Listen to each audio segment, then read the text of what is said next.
Good morning, USA, and welcome to another episode of the Bernie or Bust Show. Unshaved, unbathed, unedited, unscripted. Absolutely uncouth, I've been told. Have another slurp of coffee if you haven't had one already, and let's get started. I don't think billionaires should exist.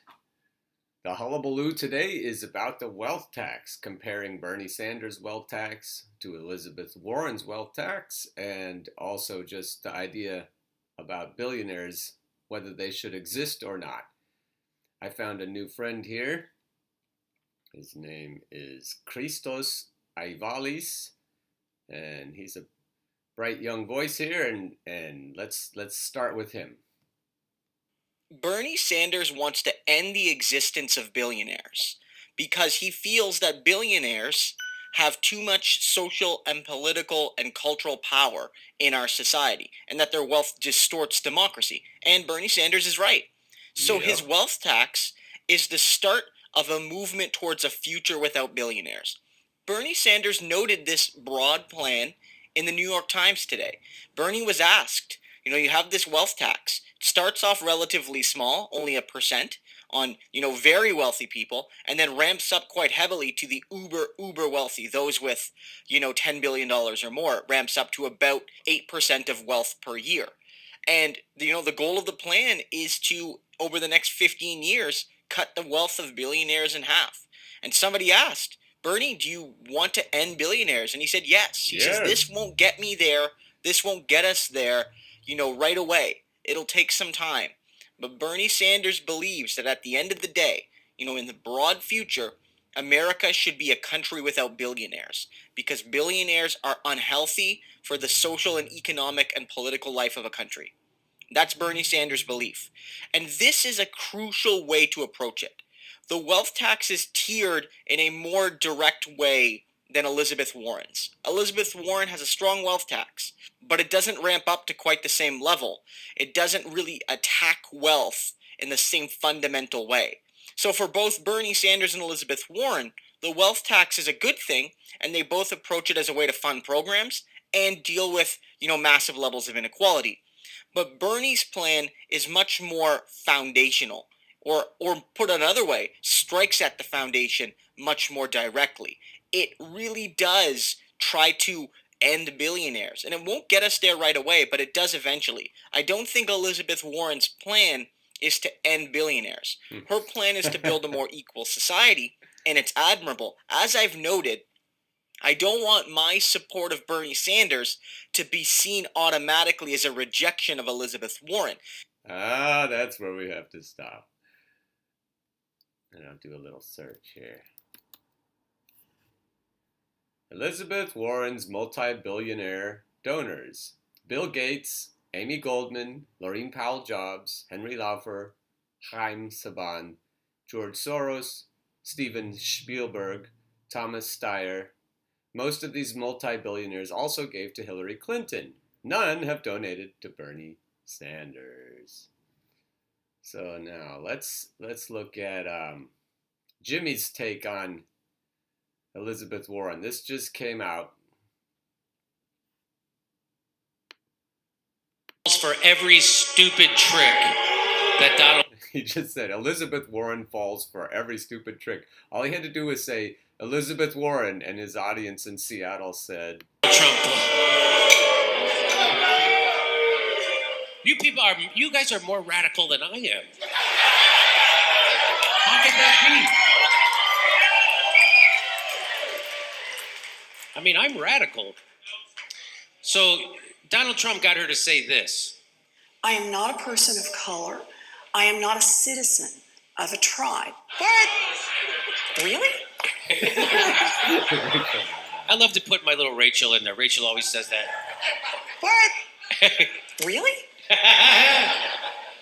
So I showed you this, that Kamala Harris spoke at a Healthcare for Justice Labor Day rally at Kaiser Hospital where the workers got arrested demanding greedy multi-billion-dollar Kaiser bargain a new contract. She didn't say healthcare or Kaiser once. Turns out she's a top recipient from Kaiser, so there it is. But if you look just a little higher, guess who's on? Elizabeth Warren got even more money.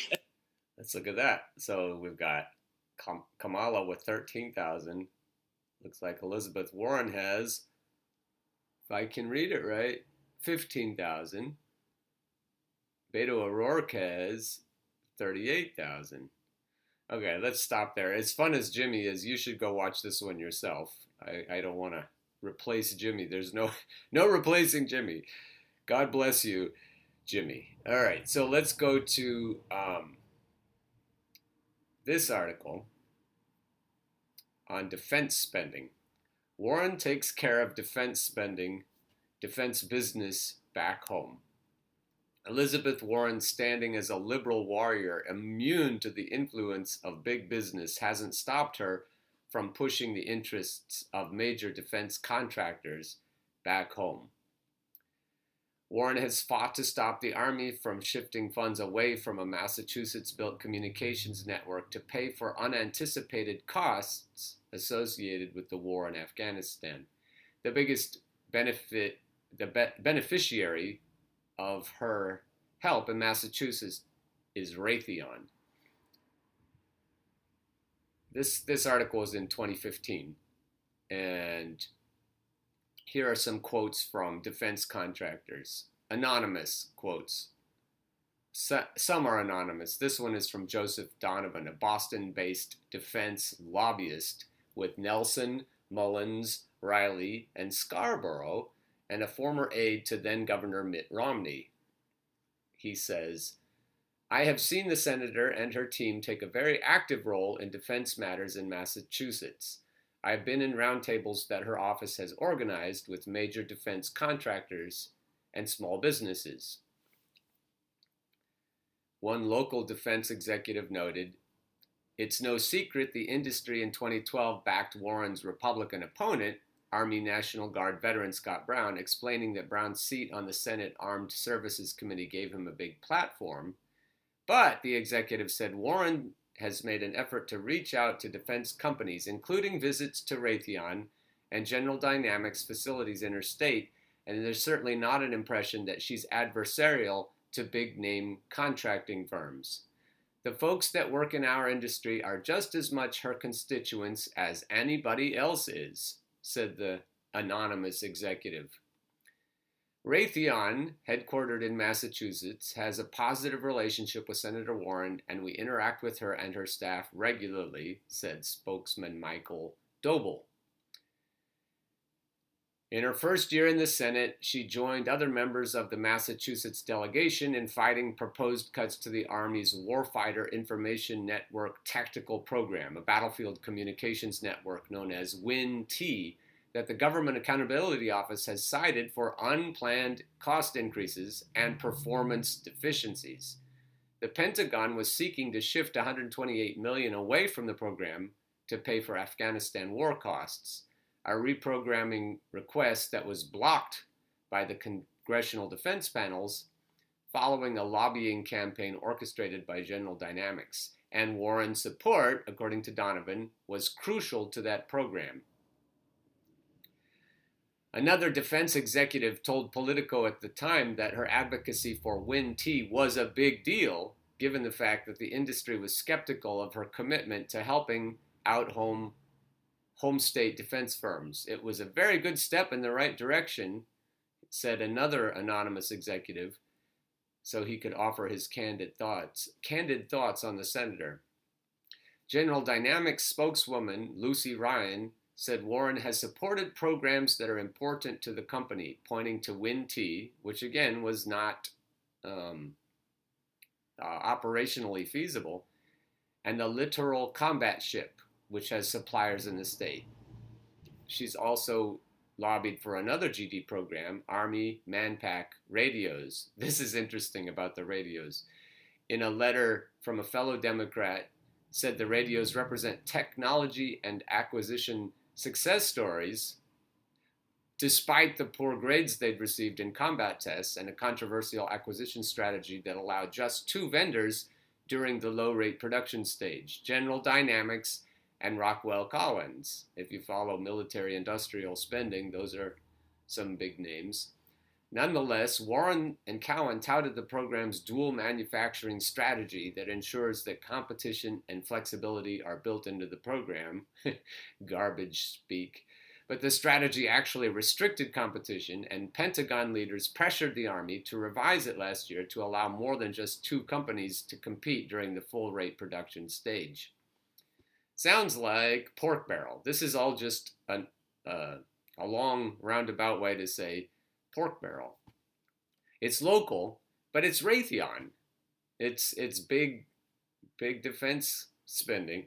At the end of the article, I'll cut to the chase.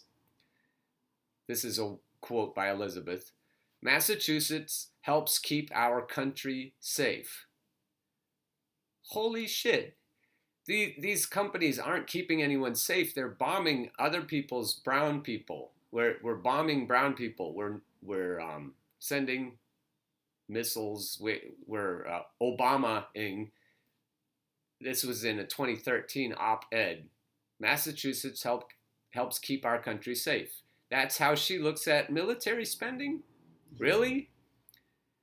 The work that goes on at bases and by defense contractors throughout the Commonwealth is a great example of how investments in research and development can help ensure our nation's military is ready and able to meet current and emerging needs, the needs to protect oil fields, while also supporting our state's economy. And this is the end of the article. Defense spending, she added, should always align with our strategic priorities.